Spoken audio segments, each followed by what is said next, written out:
It is now. Right. Right. Yo, folks, welcome back to my channel.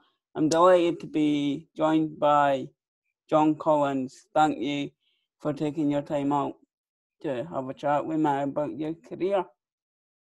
Delighted to talk to you, Darren. Right. So, why did you fall in love with football? Very simple. As a young toddler living in Galashiels, the first thing that I was given was a little ball. I had a big brother, so all we ever did, and a little brother, was played football. So like most kids, you just keep playing with the ball. You seem to get better. The better you become, the more you enjoy it. That's the way it usually works. And I fell in love with football from a young age. That's all I ever wanted to do was play football at school, play football with my friends. So that's all I ever did as a kid was play football. And my one dream was to become a football player. Can you remember, obviously, growing up with like my brothers? Well, not like growing up, but playing football outside where they used to live, Barnlow. Oh, I played football all over Galashiels. Your brothers must have been younger than me, no? Much younger than me. Oh, one of my brothers is 30. My other brother's 30. Yeah, just a wee bit younger than me. I'm just a wee bit older than him, but But you can mind my dad. I can mind your dad. I'm probably more as age with your dad than your brothers.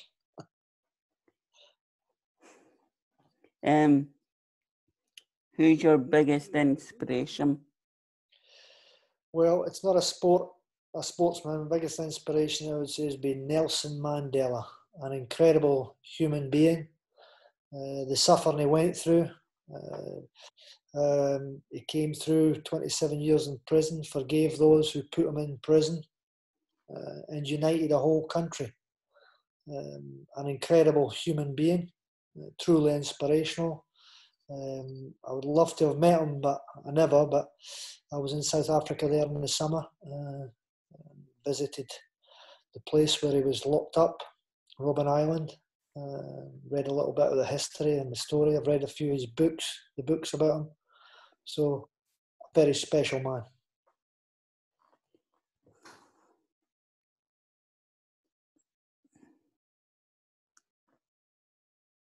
First football in memory?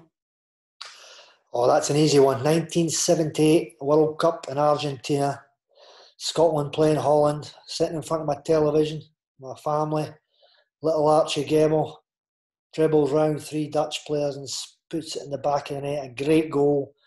Special moment. The whole house going crazy. Scotland 3-1 up. That was a World Cup that really sticks in my memory. It was the ticker tape in the stadiums where all the fans would throw the paper before kick-off. Lots of great players, and Scotland are a very good team, but unfortunately we never qualified past the first round. But Archie Gemmill, what a goal. What was it like playing for the clubs that you've played for? I really enjoyed every single club. The journey started at Hibs. I was 16-year-old, just left school. Really special. I was very fortunate. I was signed by the famous Pat Stanton, who was a manager, Hibs legend, absolute gentleman. And he gave me my debut 6 months later as a 16-year-old boy against Manchester City at Easter Road. An unforgettable moment in my career. Just gave me that little taste. I wasn't ready for first team football, but he saw something in me and he gave me that opportunity. I'll never forget it. There's not many managers would give a 16-year-old a debut in a big pre-season friendly at home. So I'm forever grateful to the great man Pat for giving me that debut. And that just spurred me on. Once I got a taste for that, running out the tunnel, playing in front of the fans in the stadiums, that just drove me on even more.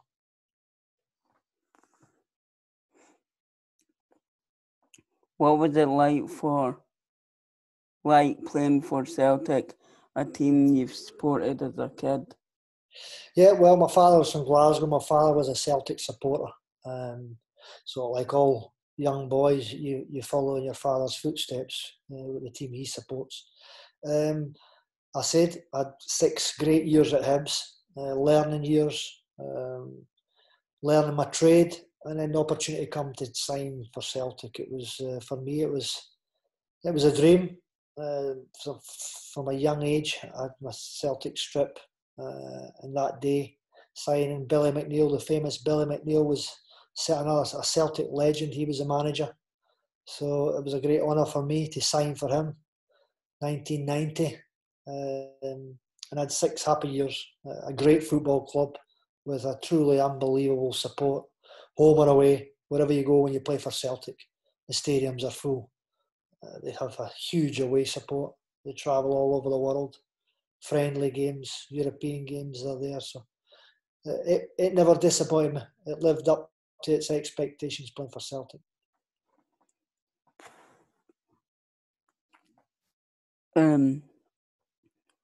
What was it like playing for Hibs all those years ago? It was great. It was special because there was a group of young players. We're all apprentices together. Paul Kane, Mickey Weir, Gordon Hunter. We're all playing in the first team at a young age together. Very rare you would see so many young players coming from the youth teams, the reserve team into the first team at the same time. So it was special moment in my career. Again, week in, week out, playing first team football at a young age, given that opportunity. And those were the learning years. You're learning your trade. You're working hard every day to try and get better.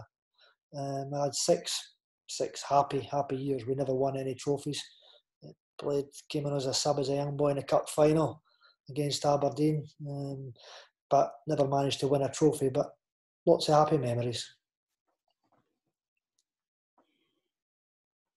What was the team talk like on the day of the League Cup final back in 2007?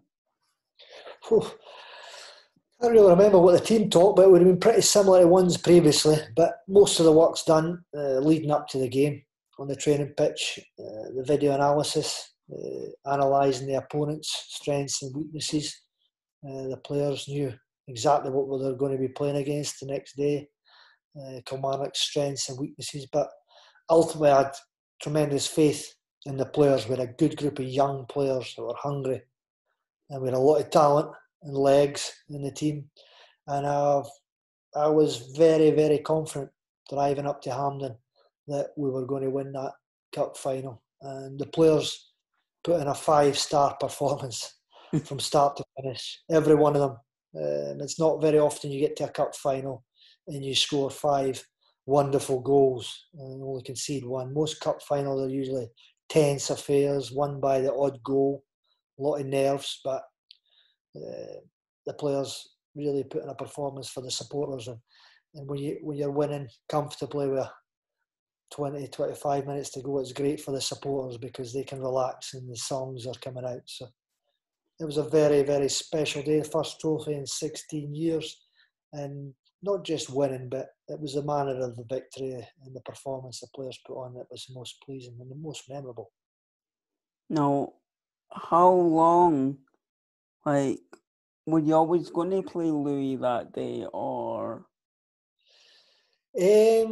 I think leading up to the game, training well, played a couple of games before the cup final. Obviously, it's a big decision, putting young boys into a cup final. We had experienced players that were on the bench. But I'd brought Andy McNeill in as well, a young goalkeeper. I had 2 experienced goalkeepers in the squad in front of him, but I decided to play Andy in the cup final as well. And I threw Louis in. But I was very confident Louis wouldn't let me down or his teammates down. He's a player I don't think's let any manager down or any teammate in his entire playing career for Hibs. You know exactly what you're going to get with Louis, 100% commitment. Run and chase for 90 minutes and do the simple things well, just win it and pass it. And he played midfield that day, and because I knew he had energy, he'd be all over the pitch. And I'm sure it's all the Hibs fans that were at Hampden that day, I'll remember. Not just Louis' performance, but it was a team performance. Everybody played very, very well. Yeah, because Louis was number 15, wasn't he? Was that the number on his back? You probably remember more than me. Yep, think I just so. remember. Yep, numbers mean nothing on the back. It's about performances. Best stadium you've played. Oh. Best stadium you've played in. I've played in a lot of good stadiums. Old Trafford, the San Siro, AC Milan, Celtic Park, Ibrox. I never played in any of the big Spanish ones. I'd love to have played in Barcelona and Real Madrid, but I've watched games there, but I never got to actually run out and play in them. But hard to beat Celtic Park, a full Celtic Park stadium. There's not many better in the world. Best player you've played with? It's a tough question. I played with a lot of good players, but if I was asked probably to pick out one that most people would know, would be Thierry Henry. Young player I played with at Monaco, went on to play for Arsenal, Juventus, the French national team. He was a fabulous football player. Quick, scored goals. Very, very good player. Toughest player you've played against? Toughest, as in best or toughest, would describe the best player I've played against? Well, the worst. Or the worst, the most probably aggressive, the nasty type. Terry Harlock, when I played for Celtic, he was a little midfielder, came up from England, Millwall. He was quite an aggressive player, loved a tackle, a challenge, but I have to say, I don't think he was malicious. He was just aggressive, powerful. I had a few players that have stuck their elbow in my mouth, tooth knocked out. Big Roy Aitken knocked my tooth out when I was a youngster playing for Hibs. Murdo McLeod went over the top, done my ankle when I was at Hibs, young boy. But football's a competitive game. Walter Kidd, Hearts fullback, used to love sticking his elbow in your face. Never played much football, but he did a lot of kicking. But football's competitive. Will to win both sides. You've just got to deal with it and get on with it. That's that. I mean, I like how that the Hearts one was a wee bit more violent. I like to try and kick now and again. Best team you've played against? Well, the best international team I played against would be Brazil in 98 World Cup. They had the famous Ronaldo, Rivaldo, Roberto Carlos. So they had a lot of quality football players. And best club team, Juventus with Zidane. They were a great club team. Played them in the semi-final of the Champions League. Manchester United, Fergie's Manchester United were a fantastic football team with your Scholes, your Keanes and your Beckhams, Jaap Stamps, Van Nistelrooys. It was a top team as well at that time, Manchester United.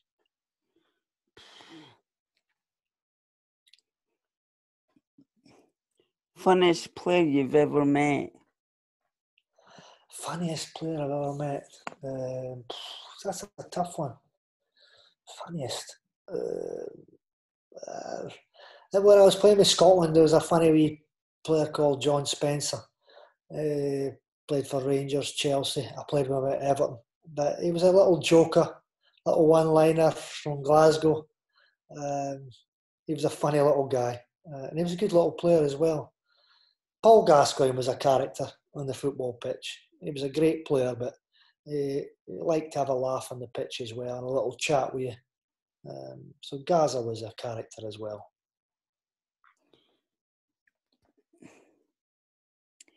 Can you remember taking my dad up to Tynecastle for a Hearts Hibs game when you lived with your mum and dad and you got my dad the tickets? So your dad was from Balnakeil? Yes. Other side of Gala, so I vaguely remember. It's a long time ago, but if your dad said I picked him up and I got him tickets for the game, then I believe your dad was telling the truth. So that must have been more than 30 years ago. So I've got a good memory. He's not getting any younger, to be fair. Aren't we all? Um,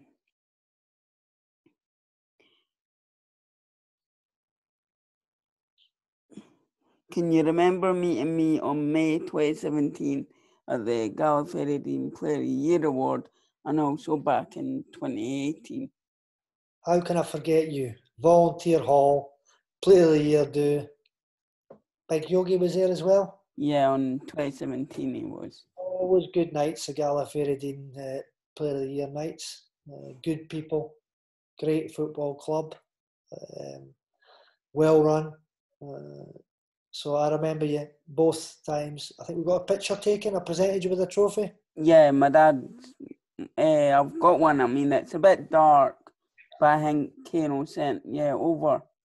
Right. So I remember that. So you'll be at next year's Player of the Year dues as well, Yeah, won't you? well, I mean, I've still got, even though I don't play for the disability team, they still keep me in loops, and on their actual kit that they've got, it's got my name on the back. Ah, brilliant. That's good. So what are you doing now that you're not, playing? I'm doing a lot of, now and again I do a little bit of television, I do a little bit of radio, I do a bit of coach education, coaching coaches, and I play a lot of golf, I cycle a lot, I still keep myself fit, like running, so I'm still keeping myself busy. But at this time, I'm not doing much just now, like most of us, we're stuck indoors at the moment, but hopefully the lockdown will be over soon. Hopefully. But what I'll do is obviously I'll stop this, but I'll carry on chatting to you if that's all right. Perfect.